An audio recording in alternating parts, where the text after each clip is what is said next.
everyone, it's Ray. Today I'd like to talk to you about what happened to me beginning about a month ago. It was the day of my daughter's graduation from high school, and prior to going to it I was sitting down and was going to pay some bills. So I opened the water bill, which is normally about $140 or so, and it was $875. So as you can probably imagine, I immediately called the water company and got this customer service guy, and the first thing I asked him was how the meter was read, whether it was electronic or just some guy with a number 2 pencil.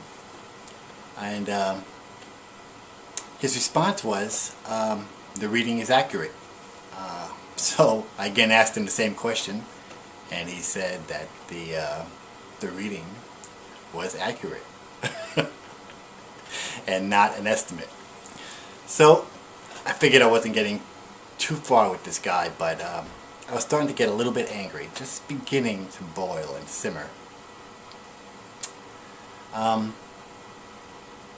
I asked him to look up my history, where we use about, I don't know, 8,000 to 9,000 gallons a month, and this bill was for about 110,000 gallons.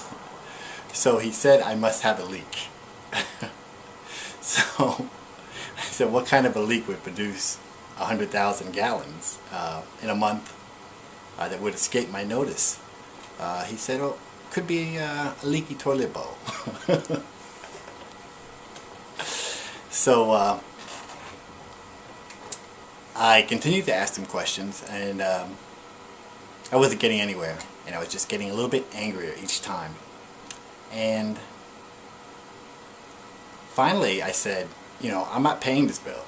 And he says, well, sir, it's very polite, sir, if you don't pay this bill, we'll have to eventually cut off your water. So he says to go to the website and pull down a PDF. It says it's a water kit, a water leak detection kit.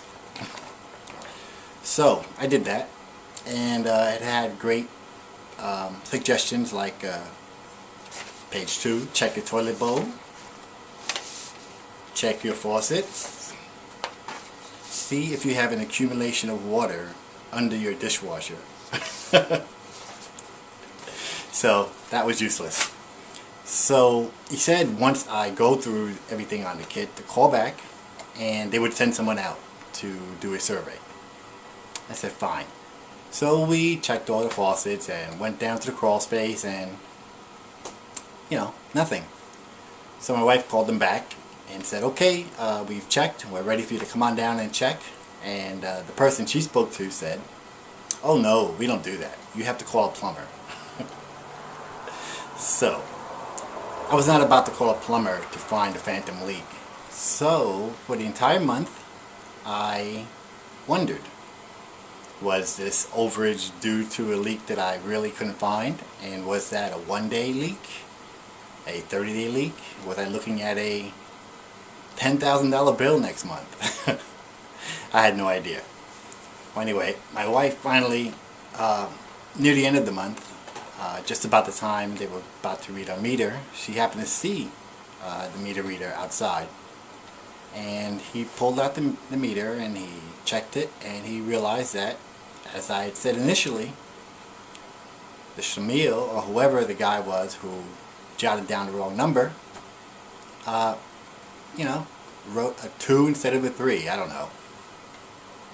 So I'm glad to say they finally adjusted my bill and brought it down to a reasonable level again. But it's crazy to me how a simple mistake like that can be blown out of proportion because people are stubborn, or just lazy, or they feel that whoever calls them is probably trying to run a game on them. I don't know.